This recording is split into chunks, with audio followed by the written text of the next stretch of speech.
अस्सलाम वालेकुम स्टूडेंट्स। आज का हमारा पहला टॉपिक है और पहला चैप्टर का ये chapter number 1 introduction to biology. मतलब सबसे पहले हमने बायोलॉजी को इंट्रोड्यूस करना है कि उसमें क्या क्या चीज़ें होती है। ठीक है, अब अगर बात की जाए बायो की, तो बायो मीन्स लाइफ और लॉजी मीन्स स्टडी। सही है, इस तरह यहाँ पे शो भी है। अब अगर बात की जाए इसके मेन पॉइंट्स के, ठीक है, ये तो इसके मेन पॉइंट्स हैं।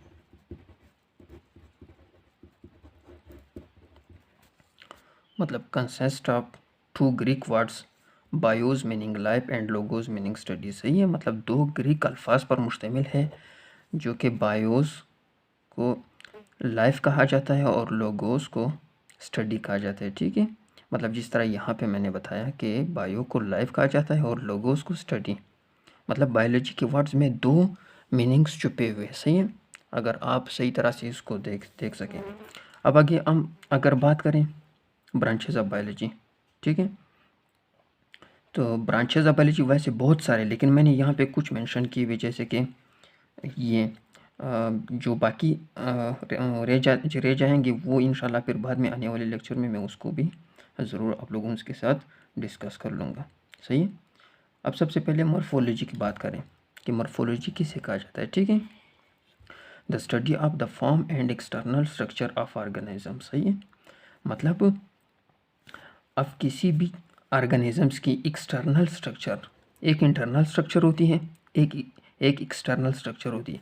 एक्सटर्नल स्ट्रक्चर वो मतलब कि बैरूनी खाका। सही है, बैरूनी खाका मतलब ये अगर इंसान होती है, ठीक है, अगर बात की जाए ये इंसान है, ठीक है, ये मतलब ये इसका बैरूनी खाका जो है, ठीक है, बैरूनी खाके की अगर बात की चाहिए तो इसको एक्सटर्नल स्ट्रक्चर कहा जाता है। ठीक है, अंदरूनी खाका वो होता है जो हड्डियों के अलावा, मतलब अगर आप हड्डियों की बात कर रहे हैं मतलब फिर उसको इंटरनल स्ट्रक्चर में शुमार किया जाता है। ठीक है, किसी भी ऑर्गेनिजम्स की। मतलब मॉर्फोलॉजी, मॉर्फो मीन्स स्ट्रक्चर, ठीक है, लॉजी मीन्स आपको जैसे मैंने पहले बताया इसका मतलब है स्टडी। सही है, और morpho means structure, external structure किसी भी जानवर के। ठीक है, अगर बात की जाए तो वो मॉर्फोलॉजी के अंदर उसको पढ़ा जाता है। ठीक है, एक्सटर्नल स्ट्रक्चर, सही है, वो मॉर्फोलॉजी होता है। सही, अब अगर उसके बाद हमारे पास आता है एनाटॉमी। ठीक है, क्या anatomy, the study of the internal structure of organisms. सही है, अब इंटरनल स्ट्रक्चर जिस तरह मॉर्फोलॉजी के अंदर एक्सटर्नल स्ट्रक्चर होती थी, अब एनाटॉमी के अंदर इंटरनल स्ट्रक्चर होती है। सही है, मतलब इसमें इसके अंदर इंटरनल स्ट्रक्चर बताया जाता है। जिस तरह मैंने बताया कि अगर ओमेन के बाहर ढांचे को अगर आप देखें उसको एक्सटर्नल स्ट्रक्चर कहा जाता है, उसको मॉर्फोलॉजी के अंदर पढ़ाया जाता है। ठीक है, अब अगर उसके अंदरूनी मतलब जिस तरह यहाँ पे हड्डियाँ होती है, ठीक है, अब अगर हड्डियों की बात की जाए मतलब वो इंटरनल स्ट्रक्चर के अंदर आती है, उसको एनाटॉमी के कहा जाता है। ठीक है, अब एनाटॉमी। सही है, उसके बाद फेजाइलॉजी। ठीक है, अब फेजाइलॉजी मीन्स द स्टडी ऑफ, यहाँ पे मैंने इसको ये इस तरह इस वजह से मेंशन किए हुए कि मेरे पास टाइम नहीं था, इस वजह से इसका मतलब है द स्टडी ऑफ। ठीक है, इसका मतलब है the study of functions of various organs of organism. सही है, मतलब मुख्तलिफ जानवरों के आजू के काम। ठीक है, मतलब जिस तरह हमारे लीवर के काम होते हैं, हमारे ब्रेन, क्योंकि ये सारे ऑर्गन्स होते हैं। ऑर्गन्स किसे कहा जाता है, ऑर्गन्स जैसे कि ब्रेन। सही है, और जैसे कि बात की जाए लीवर। सही है, और जैसे कि बात की जाए किडनी, ये सारे हमारे ऑर्गन्स होते हैं। मतलब इसके काम किस तरह होते हैं हमारे जानवरों के अंदर। ठीक है, मतलब the study and functions of various organs of organism. सही है, मतलब मुख्तलिफ किस्म के आजू के काम हमारे जिस्म के अंदर, उसको फिजियोलॉजी कहा जाता है। ठीक है, फिजियो मीन्स ऑर्गन्स, मतलब फंक्शंस ऑफ ऑर्गन्स। सही है, functions of organs. Logy means study. Logy means, logy का वर्ड्स जहाँ भी आया उसका मतलब सिर्फ एक ही होता है, स्टडी करना। ठीक है, अब उसके बाद बात की जाए हिस्टोलॉजी। सही है, अब हिस्टोलॉजी में क्या पढ़ाया जाता है हमें, microscopic study of tissue of organism, सही है।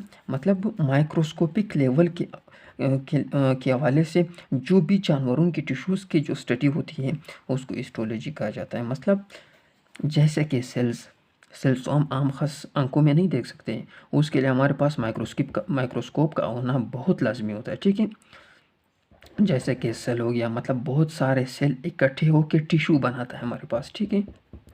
तो उस टिश्यू को भी हम एक आम खास आंख से हम नहीं देख सकते, ठीक है, क्योंकि टिश्यू एक ऐसे स्टेज पे होता है जैसे चाइल्ड के दौरान, जो कि आपको आम खास नज़र में नहीं आ सकती, उसके लिए आपको माइक्रोस्कोप में देखना पड़ता है लाजमन, ठीक है।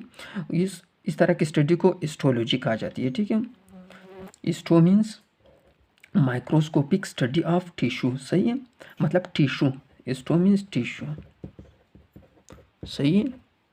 अब लॉजी मीन्स, इसका मतलब है स्टडी, जैसे कि पहले मैंने बताया, ठीक है। इसका एक ही मतलब होती है, मीन्स होती है, ठीक है। अब इसके बाद सेल बायोलॉजी। अब आगे मैं आप लोगों को बताता जा रहा हूँ। अब सेल बायोलॉजी में क्या है, the study of structure and functions of cell, सही है। मतलब वो मुतालिया जो कि स्ट्रक्चर और फंक्शंस पर बहस कर रही हो एक खुले की, ठीक है। मतलब structure and functions of cell, सही है।